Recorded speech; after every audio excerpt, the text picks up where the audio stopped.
Hi B, time check it's 3:35 ang fresh ko, no? 2 days ako nakalive. Tapos, ngayon sabi ko, gusto ko maglasing. Gagabi, gusto ko maglasing. Kaya lang, pero nantok ako. Tapos binuksan ko na lang yung tira namin ng mga kapatid ko last Sunday. And, today sabi ko, papasok na ka tomorrow. Sabi ko, gusto ko malasing. And, itong nakalimutan kong bagnet sa ref, ay sa freezer is bubuksan na natin. This is, what they call this?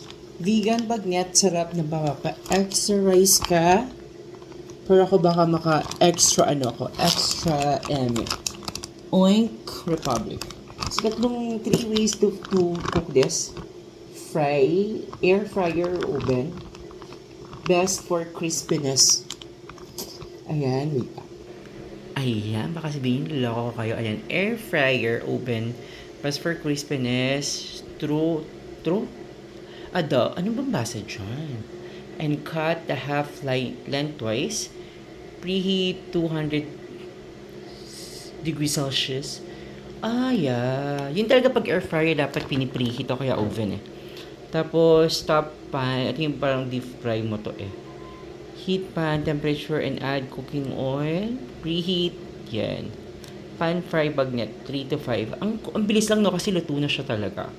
And pag microwave naman, yan, kailangan ikat ng lengthwise. Place bagnet on microwave safe plate. And heat for 1 to 2 minutes. Mabilis lang kasi luto na siya. Let's see. Ito ang itatry natin. Air fryer. So, ito na siya. Tatry natin. So, natamad akong kunin yung air fryer na yun. Kasi aakyatin ko pa yun. Ganyan yung ginawa ko nag-air fryer akong chicken. So, this one. Tingnan natin. Alam mo tong gunting na to, ang purol. Nakakaloka. Mapurol siya sa ganitong plastic kasi ayun ko. Then, meron naman siyang care here. So, ano yun natin? Let's see what's this. How it looks like. Uy, ang bango. May plastic. Amoy ako. Charan! Oh, ayun oh. Look. So big. Ooh. Frozen pa to, Pwede kaya, dapat yata hindi to frozen. So, sabi, hatiin siya ng pa-lengthwise. So, sabi doon, hatiin siya lengthwise. So, gano'n. Hatiin natin. Wait lang. So, sa ngayon, nagpapa-preheat na tayo. Gano'n. And, i-rewind ng lengthwise. Ang hirap lang nito kasi sinugin ito kanit. Luto na nga ito. Parang i-heat mo lang siya talaga. This is so mahirap Ang hirap. Gusto kong magkakakanta nga. Gusto kong gawin yung gusto kong gawin kahapon. Magkanta, maglasing.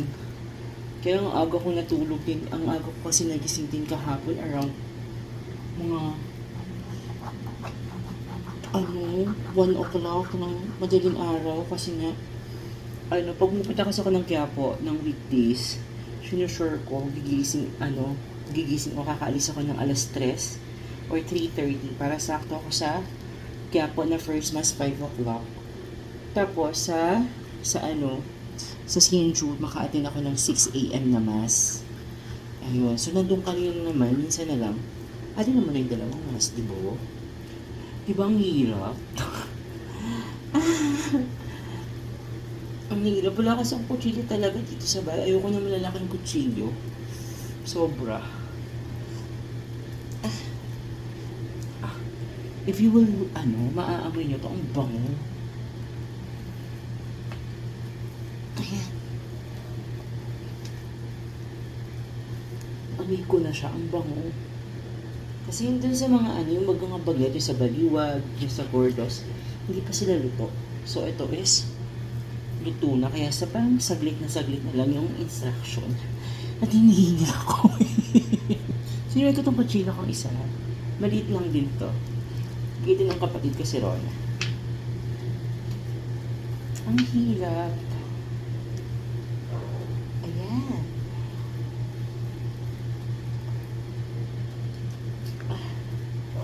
Ang hirap naman ito lengthwise.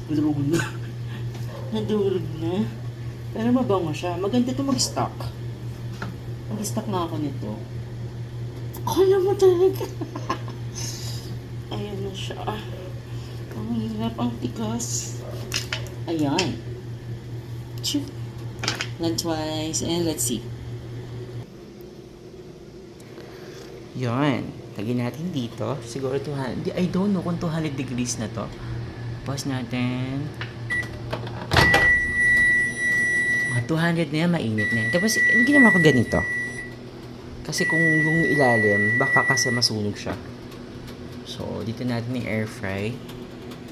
And, sabi dito, ilang minuto? 4 to 5 minutes? Wait. 5 to 7. And, let's start again. Ito, 10 minutes. Air fryer. Ayun yung logo ng air fryer. Pak. Let's see. Excited ako.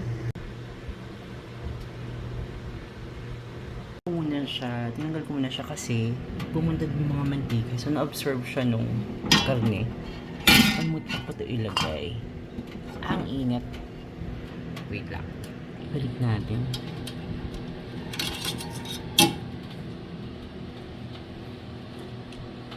Ang lambot tuloy. Parang dapat matagal pa to. Kasi feeling ko malamig pa yung karne nito. Dito natin.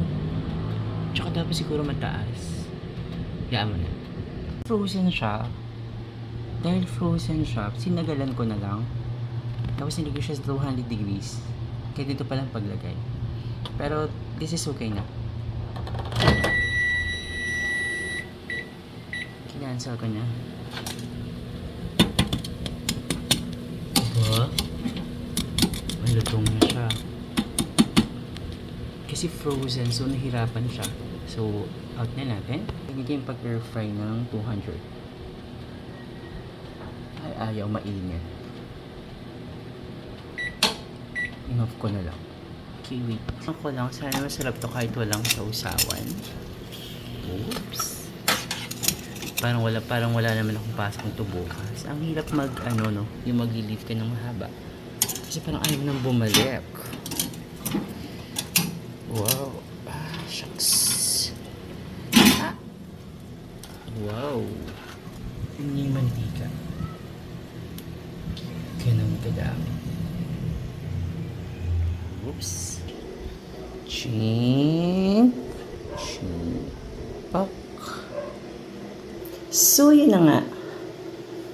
Amoy lechon. Wala akong sausawan na gawa. Kanina dapat gagawa ko. Tamad na talaga ako ngayon kasi papasok na ako bukas. So, gumawa ka ng Knorr. And, last week, gumawa ako ng chili. Yan. Chili. Yan lang. So, ayun. Yan. Lagyan natin ito para maanghang-anghang. Oops. Dapat kasi gagawa ko nito kanina, kaya lang nawala lang sa isip ko. So again, this is vegan bagnet. Tapos yung siya, ang niya is Oink, like O-I-N-K, Oink Republic, nabili ko sa SM. I think this is around like 200 plus, 250, mga ganon. So tingnan na natin to. Hindi masarap yung sausawan ko. Ang sarap. Ito yung sausawan ko. Oh my god. Ang sarap. Siguro dapat na mag-stock ako nito. Ang taba, oh. Like, super taba. Stock nga ako nito.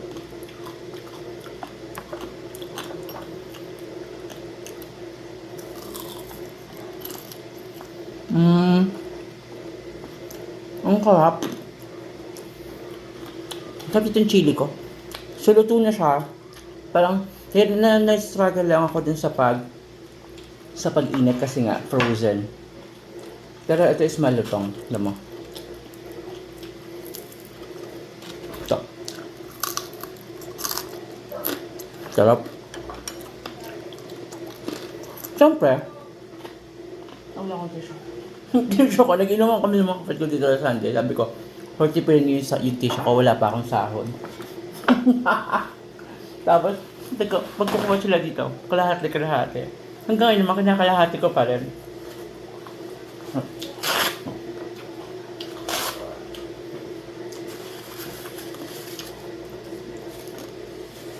Maglalasing ako. Ako. Gusto ko malasing kasi ito talaga yung dapat na ginawa ko kahapon. Maglasing. Kumain ng masarap. So gagawin ko na siya ngayon. Kagabi, inom ko yung tira namin last Sunday. Meron pa palang lata ko. Tapos isang malaking, isang mucho. Nagulat nga ako pag gising ko na umaga, sabi ko, di pa pala nila to inubos. Kasi may stop na kasi ko, ayoko na, bumabalik na kasi.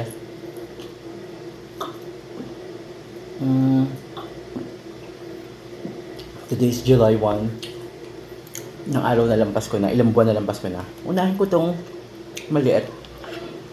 This is so good. Sarap. Ano nyo?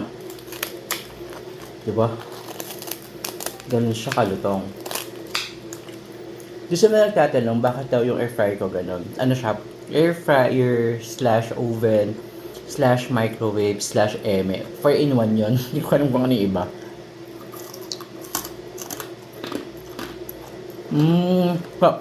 Nag muna ako. Nag-enjoy ako. Naka. 2 days ako nakalitas. Parang ayaw mo nang bumalik. Paano pa kaya yung mga kasama ko nag-live ng 3 weeks, 2 weeks, 1 month? Ako nga 2 days pa lang, ayaw ka nang bumalik. Nag-go na ako, and bye. Kampay, pasok ako mamaya, kailangan ito mabilis. Quickie.